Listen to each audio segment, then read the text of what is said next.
Free from Stutter Success Stories is a series of interviews with people who reached freedom from stuttering or are on their way there. Freedom from stuttering. It's when stuttering is not holding you back in your life. It can be either achieving fluency, real progress on that path, or it can be reaching your goals and making a difference despite stuttering. So we're going to prep for specifics. How are they doing that? What can we learn from them? And what can we apply in our life? Today we'll talk with David Alpuche. He is a photographer. Beautiful photography you can find at davidalpuche.com.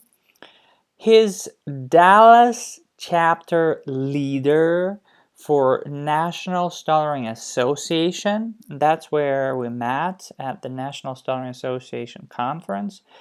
He's doing Toastmasters speeches regularly. So let's try to find out how he does all that. Hello, David. Hello, man. How are you? Great, thank you. Actually, the main topic I wanted to talk about is stuttering and how we approach it. So we met with you at the National Stuttering Association conference a year ago. And since then, I follow you on Facebook. And, you know, I rarely... I don't know why I rarely give likes on Facebook, but every post I see from you, whether you're writing something or that's your image or picture, I have a big desire to put likes. So I see you as a person who is involved with stuttering thing as a chapter leader, and I see you that you participate in the Toastmasters, for example, right? So I see you as a person who is not suppressed by stuttering, and I wanted to ask, like, how do you feel about stuttering? And how maybe what is your advice, or what have you learned in that how we approach it? So that's my first question. Okay, well, I don't think I am really suppressed by my stuttering recently, but growing up, it was something that I feel that in some really controlled what I could do, what I thought I couldn't. When I say meetings and conferences was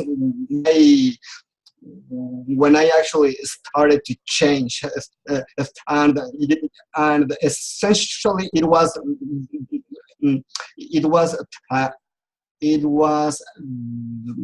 the impact of seeing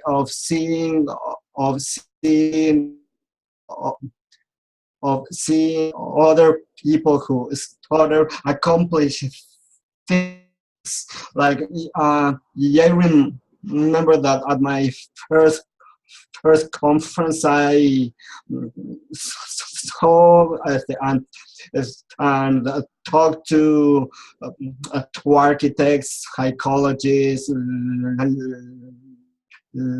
lawyers, actors, and I kind of realized that yes, you can stutter, but you can still accomplish whatever it is that you want to accomplish, and essentially I think that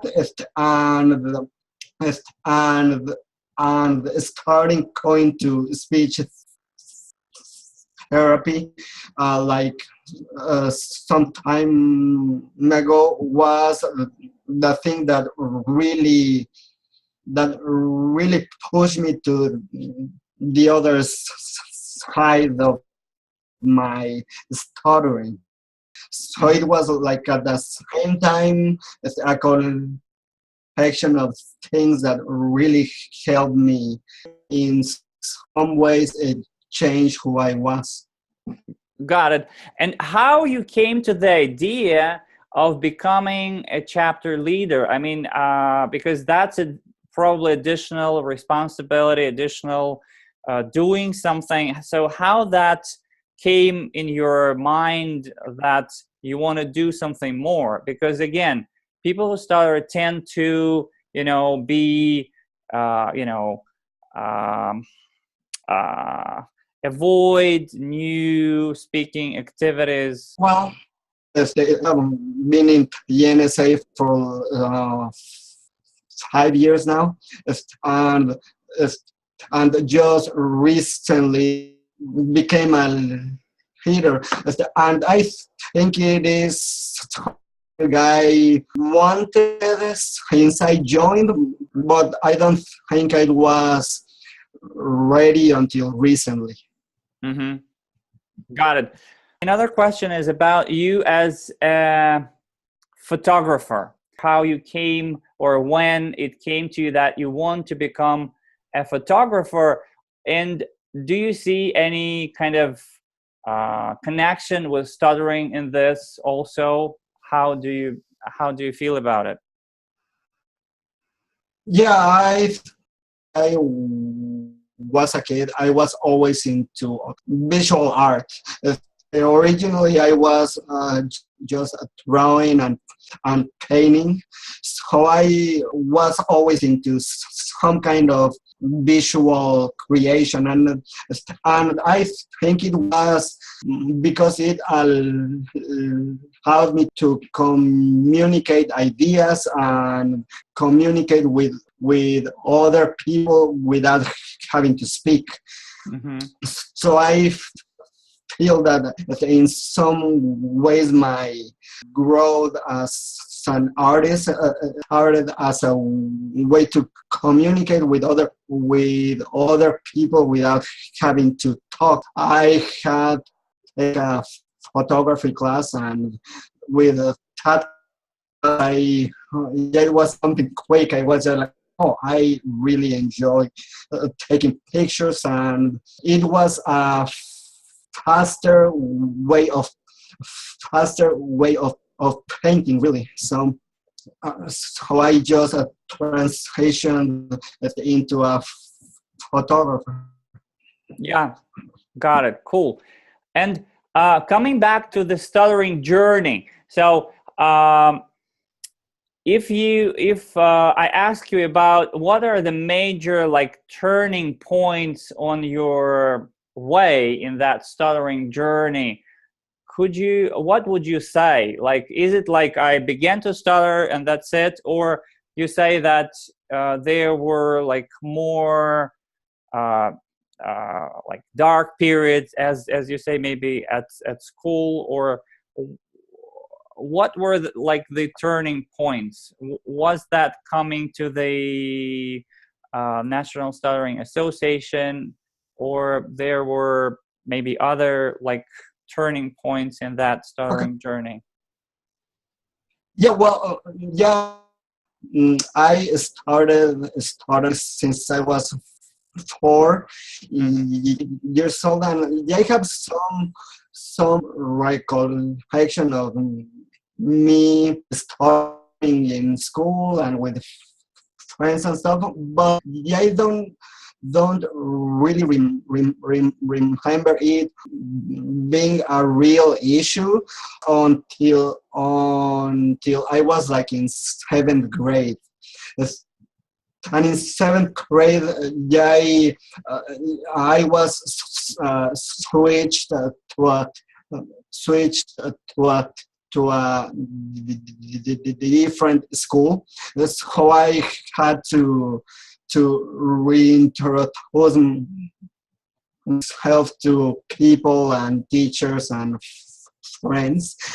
And it was one of the I remember thinking that having a stutter was significant issue, something that I realized I was going to have a hard time in school. It was like the first time, and essentially I think it was when I really started to become health-conscious and and have some troubles, like if they're in some situations at school or trying to order something. It was like the first time I actually remember trying to avoid situations. And yeah, I think it kind of stayed at the same level. I mean, with guys and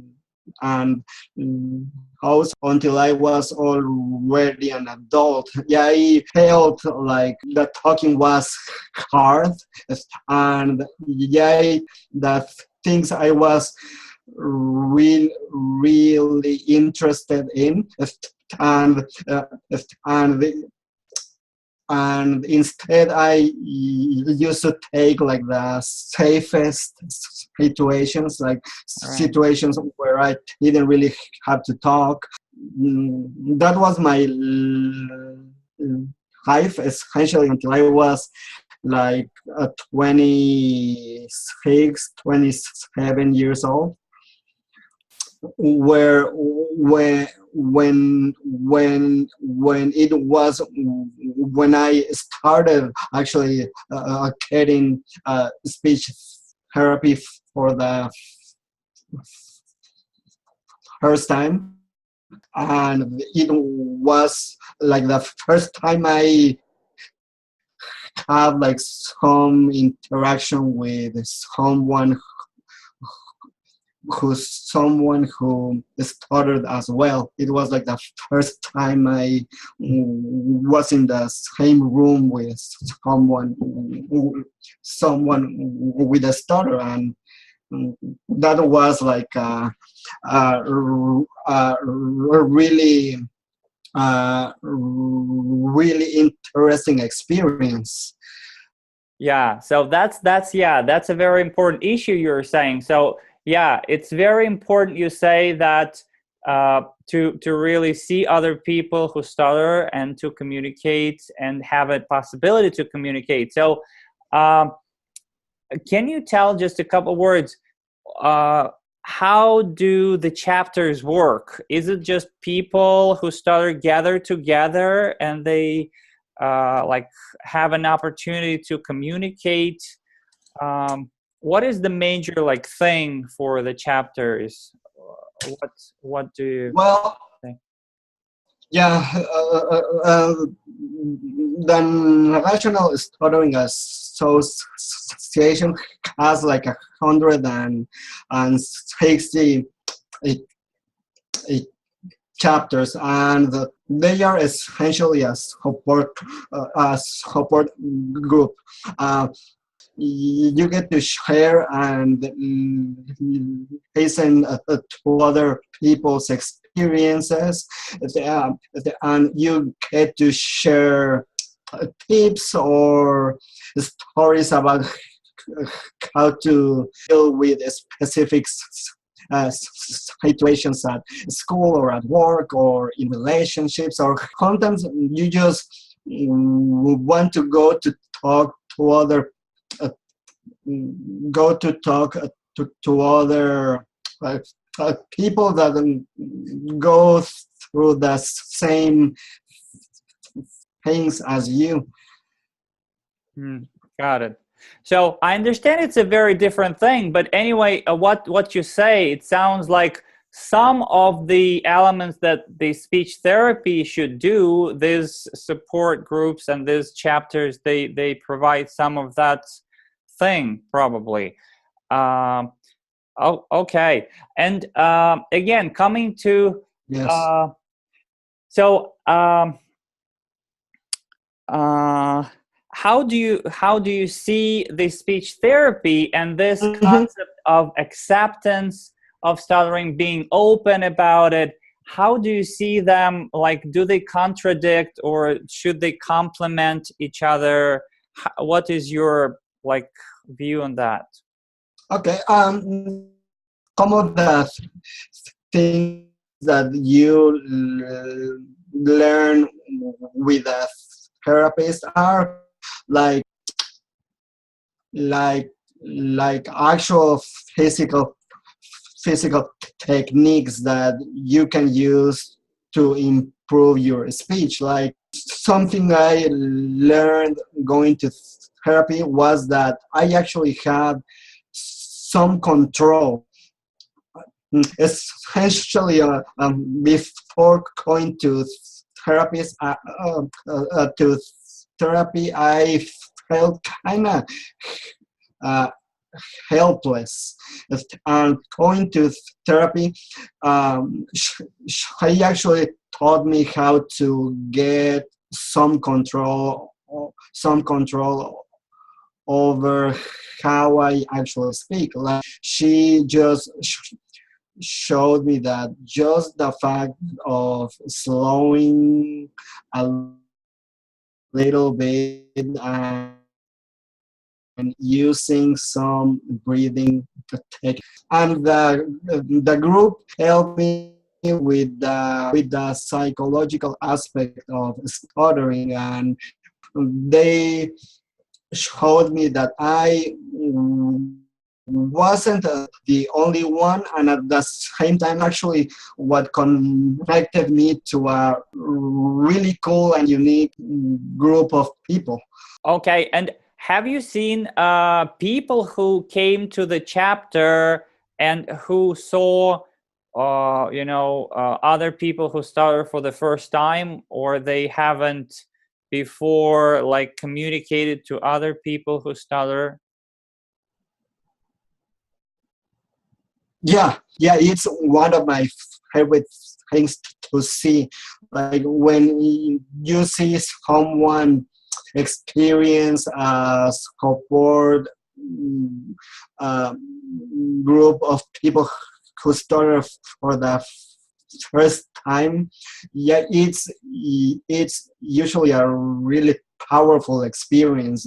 You see how they are just trying to process like the whole thing, and some people cry, some are really excited, some are usually in between happiness, excitement, and some kind of relief as well. Like here you are. Right, right. Okay, got it. And coming back to the Toastmasters, how Yes. did you again come to the idea of doing Toastmasters and what it means for you? Because again, people usually shirk, like avoid additional speaking. How that came to you, and what you learned or what you feel about it? Okay, the first time I heard about those masters was from a person in the NSA, actually. One of the people in the NSA said that he used to go to those masters and that it really helped him. So I searched for a club and went to a meeting 1 week, and yeah, it was something that wanted to try all my life in some way. Yeah, I remember when I was in school, like when I was like 12, 13, there was a speech contest one time, and I remember thinking I really wanted to give it a try, but I was like, oh, I can't Mm-hmm. because I stutter. So like the first time I actually attended meeting, I was saying something that I felt I would be really good at if I practiced it. But with time, I have really improved, and I think I am. Yeah, it's something I really enjoy, and I am getting significant good at to. They have they have participated in a few contests, and I have won a couple of them. So how it really gives you an idea that you can still stutter. I mean, I still clearly stutter, but if what you are saying is either interesting or funny or passionate, the people will wait for what for what for whatever you have to say. Yeah. And how often, like, how many speeches have you like given, or how often do you give speeches for this Toastmasters? Well, I have gone to a few different clubs. So in total, I have given like 15 speeches, something like that. Wow. But like officially, I think I only have recorded like 8 of them. Right. And you say that it's a great practice. Is it more about your general confidence, how you feel, or you feel like the improvement in your in your fluency as well? How do you feel about it? Well, yeah, I think that you can see the improvement in the actual speaking and in the confidence as well. Actually, I feel that when I walked in, I have like 60% of confidence and zero speaking experience. So like the first speeches were like really hard. It wasn't because I didn't really have experience speaking in a group setting. So like the first times, I was just sweating, Right. like Right. sweating and really struggling to say like every sentence was a struggle, but at the end of every speech, I felt happy and successful, like sometimes just the action of standing up and giving a speech was reason enough to feel like a success. Yeah. And how do you do with this avoidance, thoughts, because every time we want to speak and we want to go and to do something, there's thoughts that, oh, as you say, I can't do it because I stutter.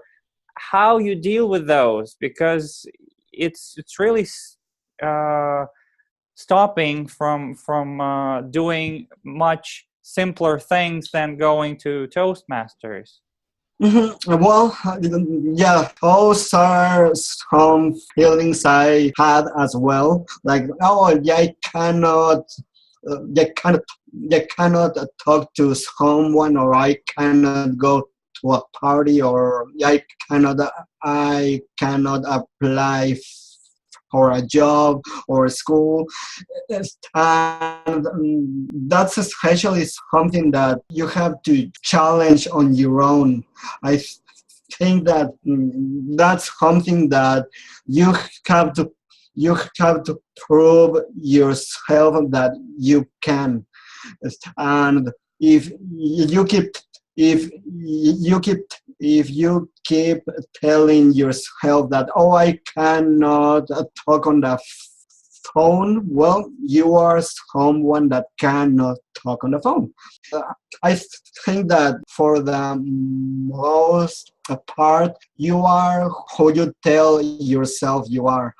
And if one day you tell yourself, now I am someone who gives speeches, then you are somebody who gives speeches now. And I think Right. that that you can really you can really change as easy as just saying, like, okay, now I am such and such, and you have to actually go ahead and do it. But I feel it all starts with what you tell yourself. Yeah, and probably now you're saying this, and probably the fact that you go and give speeches at Toastmasters, probably it really helps in this avoidance thing as well, because every time, like, the idea comes, like, whether to go and ask that person,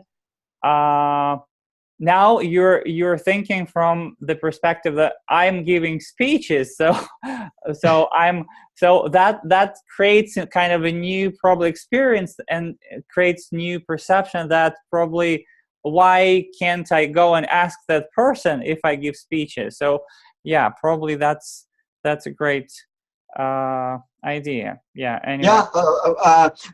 Yeah, yesterday I was having a conversation with a friend, and he was telling me that he really admires how social I am, because I am always like going to classes or speeches or a party here or a reunion over here.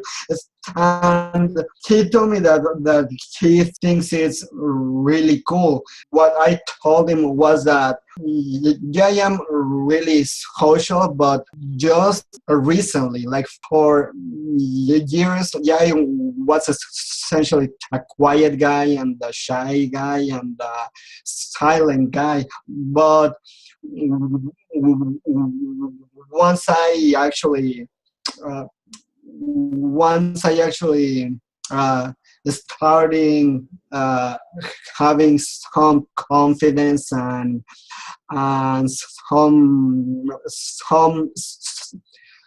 some speaking successes, was when I actually started just trying all the things I always wanted to try, just like telling jokes or telling stories in a group, giving speeches as well, and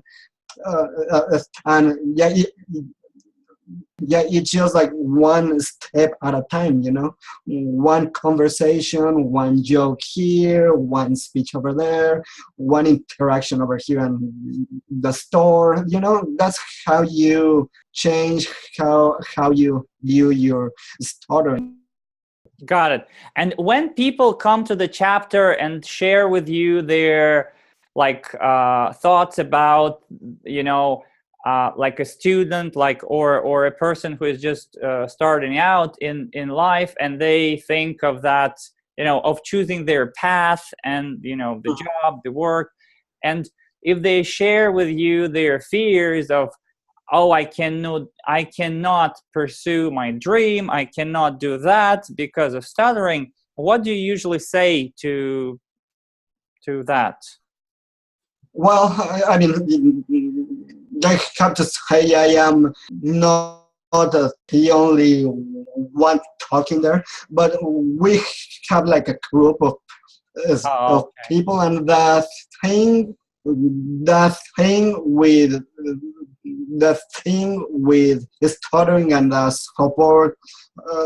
support group structure is that you realize that your experiences are unique and at the same time are completely universal as well. Like your your your your fear of speaking in class is something that we all experience, and your your fear of uncles is something that we all experience. So when you hear someone's saying that they used to be scared of uncles and now they are okay with them, you realize that if she can, you can as well. If she got with starter, chances are that you can as well. So Mm, I feel that is one of the powerful things about that group's heading, that having your same struggles, your same fears, your same insecurities, and you can see how they overcame them. And if someone else is capable, you are as well. mm, got it. So, if I ask you such thing, so if you remember, if you try to remember yourself before joining the Stuttering Association, before having that experience of coming to the chapters, before seeing those other people in the therapy. So, if someone asked you that time to go and give a speech at the Toastmasters, how would you feel then? And how you personally feel that group, surrounding, encouraged you particularly to go and to make those speeches with Toastmasters and being Yeah, actually. socially active? Yeah, like if you had asked me to give a speech like 6 years ago, I would be like, "Are you crazy? Mm-hmm. I cannot do that." Yeah, yeah, it would be something like, "No, that's not who I am. That's not something that someone who stutters can do." But yeah, it was thanks to TNSA that I kind of got like the confidence to actually uh, give it a try. Mm-hmm. Got it. And probably the last question I want to ask, for those people who are maybe like watching, will watch this video, who haven't yet seen any other people who stutter.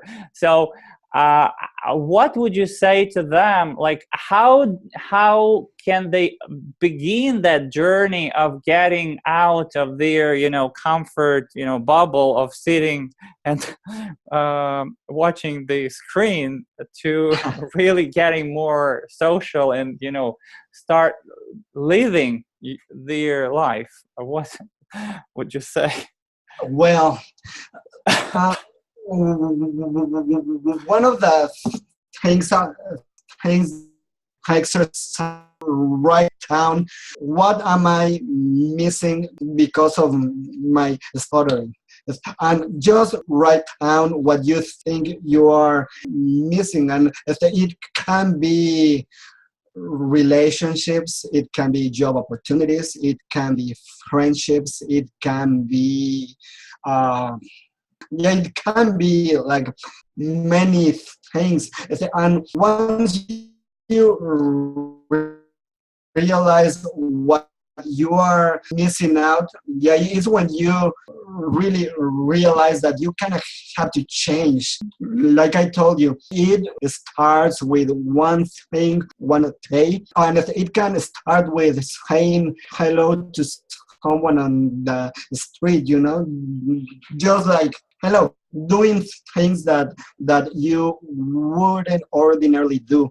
Something that really helped me was just reading out loud, and it was something that really helped me get a confidence in the fact that I actually can speak. Sometimes you feel like you are completely out of control, but if you start reading, you just realize that you can actually be pretty um, fluent if you just start focusing on each word, and you gain confidence by doing things by yourself, or like trying to or trying phone calls, or just a talk about stuttering with someone else, just start a conversation with a friend or with your family, and you start to realize that people care in the way that they want to help you, and they want to give you time to speak, and people really appreciate when they see you try something that is clearly a challenge. Once you realize that stuttering is not something that you have to suffer on your own, you really start to take chances. Got it. Oh, and one more thing I wanted to ask. Okay, so if I think, okay, if I do this tiny thing, if I say hello, I will stutter, and I have a choice, always a choice, to not do it, and and kind of hide it. And Mm-hmm. if I stutter, I'll open up, right? So I'll say hello, and I'll open up my stutter. So this, how do you feel about getting open? How do you educate maybe people, or how, what do you say to yourself, whether to get open and stutter, or hide it and maybe avoid this situation? Well, yeah, I would say that you go through stages.